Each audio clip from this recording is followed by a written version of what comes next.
Hi hello good evening. അപ്പോൾ എല്ലാവർക്കും good evening. അപ്പോൾ ഇന്നത്തെ ദിവസം എന്ന് പറഞ്ഞാൽ ചെറിയ രീതിക്ക് മഴ പെയ്തുകൊണ്ടിരിക്കുന്നു. അപ്പോൾ ഇന്നലെ എല്ലാ വീട്ടിലും മഴ എല്ലാവർക്കും കിട്ടിക്കാണുമെന്ന് വിശ്വസിക്കുന്നു. എല്ലാ സ്ഥലത്തും മഴ പെയ്തു, പക്ഷേ വളരെ മിതമായ രീതിയിലുള്ള മഴയാണ് പെയ്തത്. അപ്പോൾ ഇന്ന് നല്ല രീതിക്കൊരു മഴ കൂടി വരട്ടെ എന്നുള്ള പ്രാർത്ഥനയാണ്. കാരണം വെള്ളമില്ല ഒരിടത്തും. അപ്പോൾ ഞാൻ ഇന്ന് പറയാവുന്ന ടിപ്സ് എന്താണെന്ന് പറഞ്ഞാൽ വളരെ നല്ല 2 ടിപ്സാണ് പറയാവുന്നത്. അതായത് നമ്മുടെ ഉലുവ കൊണ്ട് നമുക്ക് വയറിനുള്ള പ്രശ്നത്തിന്, തലമുടിയുടെ വളർച്ചയ്ക്കുമൊക്കെ എങ്ങനെ ഉപയോഗപ്പെടുത്താം, അതുപോലെ കൊളസ്ട്രോളിന് എങ്ങനെ ഉപയോഗപ്പെടുത്താമെന്ന് പറയാം. അതിന് തൈര്, ഉലുവ പൊടിച്ച് വെച്ചിരുന്നതിന് ശേഷം തൈരെടുത്ത ശേഷം തൈരിൽ ഉലുവ ചേർത്ത് കഴിക്കുകയാണെങ്കിൽ വളരെ നല്ലതാണ്. നമുക്ക് കൊളസ്ട്രോളിനെല്ലാം വളരെ ബെസ്റ്റായിട്ടുള്ളൊരു ടിപ്സാണ്.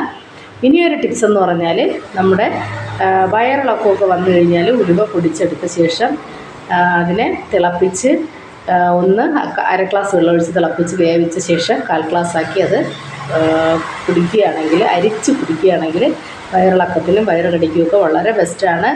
വയറുകടിക്ക് നമ്മൾ മുമ്പ് വയറുകടിയുള്ള ആൾക്കാർ ചെയ്യാറുള്ളൊരു ടിപ്സ് കൂടിയുണ്ട്. എന്താണെന്ന് പറഞ്ഞാൽ നമ്മുടെ റെഡ് കളർ പഴം, അതായത് ആ പഴത്തിൻ്റെ പേര് പറയുന്നത് നിങ്ങൾക്കൊക്കെ അറിയായിരിക്കാം, നേന്ത്രപ്പഴമല്ല കപ്പപ്പഴം. ആ പഴം വാങ്ങിച്ച ശേഷം പച്ച ഉലുവ പൊടിച്ച് അതിൽ മുക്കി കഴിക്കാറുണ്ട്. വയറുകടിയൊക്കെ ശരിക്കും വന്ന് നിൽക്കാത്ത ആൾക്കാർക്ക് അത് വളരെ നല്ലൊരു ടിപ്സാണ്.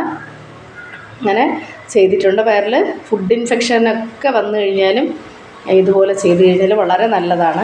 അപ്പോൾ കൂട്ടുകാരെ, ഇത് ചെയ്ത് നോക്കുക. ഇനിയൊരു ടിപ്സ് പറയാൻ വന്നത്, നമ്മുടെ കറിവേപ്പിലയും ഉലുവയും നല്ലതുപോലെ അരച്ച ശേഷം അല്ലെങ്കിൽ പൊടിച്ച ശേഷം ഇത് നമ്മൾ വെള്ളത്തിലായാലും തിളപ്പിച്ച് കഴിച്ച് കഴിഞ്ഞാൽ നമുക്ക് കൊളസ്ട്രോള്, ഷുഗർ ഇതിനൊക്കെ വളരെ നല്ല പ്രതിവിധിയാണ്. ഇനിയൊരു ഇതെന്ന് പറഞ്ഞാൽ, പോട്ട് വരാം, അവിടെ ചെന്നിരി, അമ്മ വന്നിരിക്കുന്നു. വീഡിയോ എടുക്കണതിൻ്റെ ഇടയിൽ ഒന്ന് കയറിയതാണ്. ഇനി മറ്റൊരു ടിപ്സ് എന്ന് പറഞ്ഞാൽ, നമുക്ക് വീട്ടിൽ തന്നെ നമുക്ക് ചെയ്യാൻ പറ്റുന്ന, നമുക്ക് ദഹിക്കാതെ വരുന്ന ആഹാരങ്ങൾ പെട്ടെന്ന് ദഹിക്കാതെ വരുന്നൊരവസ്ഥ വരുന്ന സമയത്ത് കുറച്ച് പച്ചമല്ലി തിളപ്പിച്ചതിന് ശേഷം ആ വെള്ളം കുടിക്കുകയാണെങ്കിൽ പെട്ടെന്ന് തന്നെ വയറിനകത്ത് ദഹനക്കേട് മാറുന്നതായിരിക്കും. അപ്പോൾ കൂട്ടുകാർ ഇതൊക്കെ ഓർമ്മിച്ച് വെച്ചേക്കുക.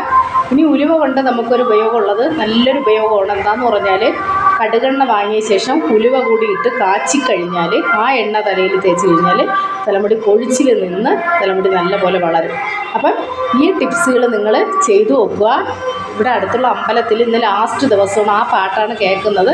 കൂട്ടുകാരെല്ലാവരും എന്ത് ചെയ്യണം, ഈ ടിപ്സൊക്കെ ചെയ്തു നോക്കി ലൈക്കും കമൻറ്റും ഷെയറും സബ്സ്ക്രൈബും ഒക്കെ ചെയ്യുക. എല്ലാ കൂട്ടുകാർക്കും നല്ലൊരു ദിവസം ആശംസിക്കുന്നു. നാളെ പുതിയ വീഡിയോ ആയിട്ട് വരുന്നതായിരിക്കും. ടാറ്റ.